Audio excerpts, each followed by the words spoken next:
Tyreek Hill, Amon-Ra St. Brown, and Puka Nacua. We're thinking about these players specifically. Like, why did those seasons happen?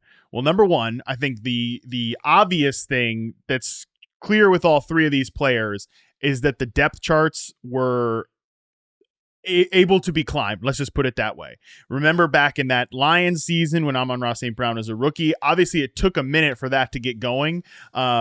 They had to figure out his role, but by the end of the season, that was a depth chart that he could easily climb. It was like, Khalif Raymond and Josh Reynolds and stuff like that. He could get on the field as a rookie. For Puka Nacua, it was Cooper Kupp, obviously was coming in with an injury, but beyond Cooper Kupp, there was no established above average starter.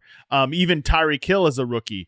I got to look it up, but there wasn't exactly a clear cut number one there on the Kansas City Chiefs. So it was 2016 Kansas City Chiefs and look, he was kind of in a bit of a, I don't want to call it definitely a gadgety role, but Jeremy Maclin was third on the team in targets behind Kelsey and Tyreek Hill with 76 targets. And it was 28-year-old Jeremy Maclin, not a high quality starter. So that's the number one thing you need to look for one of these rookie receivers is that we got to have a depth chart here that's pretty climbable if they're going to come out of I'll even say late round 3 to, day 3 and give you a surprising rookie season. The other connective tissue with all three of those guys, obviously Andy Reid, he's another guy who's already in the Hall of Fame.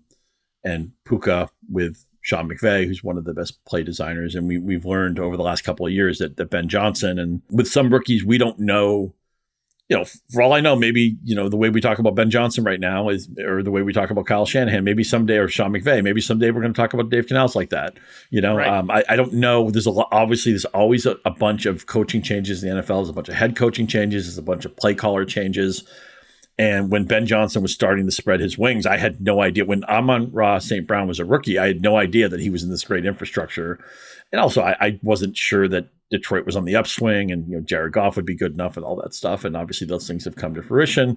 It doesn't hurt. I don't know if you ever put stock in this, but we always talk about the Ohio State, Brian Hartline, the great job he's done coaching up their receivers. Obviously, USC, they've had so many good receivers over the last couple of decades, and there's been some different coaching there, but somebody's doing something right with coaching these guys up. And maybe I should have taken St. Brown a little bit more serious. Also, obviously, his brother is an NFL player too. That doesn't hurt. Although Equanimous St. Brown is more of a journeyman, he won't have any fantasy value. But at least with St. Brown, I certainly didn't draft him. I wasn't expecting much of him his rookie year, but I adopted him really quickly.